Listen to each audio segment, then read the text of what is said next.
So, Lone Rider here, and I just wanted to share an idea which might be a little controversial to some cyclists, but I honestly think America's car culture is going to save cycling. And the reason I throw that out there is because despite all the concerns about how self-driving cars, as they've been called, or autonomous vehicles, are going to be very dangerous for cyclists and motorcyclists, um, and how in fact they've demonstratively not really made any effort to program the cars to look for us in realistic situations in which we're likely to be encountered. In fact, in the case of Uber, what happened, they were in California and they asked a cycling group specifically for input on safety concerns with their cars.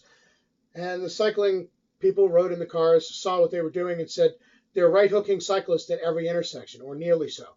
And they pointed that out as a big problem that needed to be fixed, that they have to look for cyclists riding off to the side, where cyclists often ride, before making that turn so they don't fracking kill somebody. Well, 2 days later, Uber put the cars onto the street, totally ignoring the advice that they had solicited. And we see this again and again. An attempt is made to try and mollify cyclists, and nothing is really done to actually program the cars to look for us.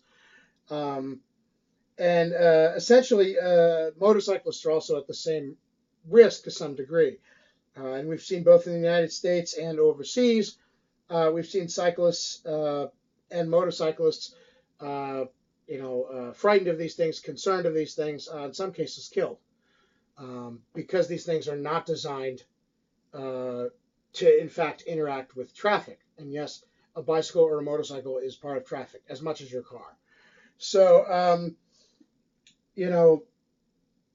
that's a problem.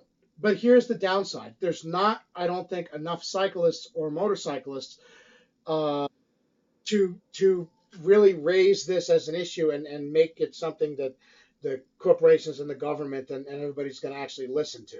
Because right now, the corporations, the government, and the media are all pushing self-driving cars like they're the greatest thing since sliced cheese. And I don't think, cyclist concerns generally get short shrift.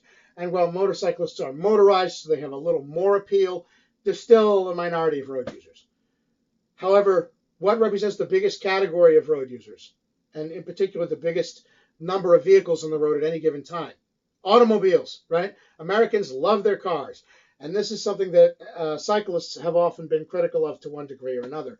But I think that's what's going to save us. I think America's car culture, as much as some cyclists bemoan it, is going to prevent and basically be a stumbling block to the adoption of a self-driving car network, which would be very bad and very dangerous for cyclists. So I think, as strange as it sounds to say as a cyclist, I think our car culture will be our saving, at least from self-driving cars. Lone Rider out.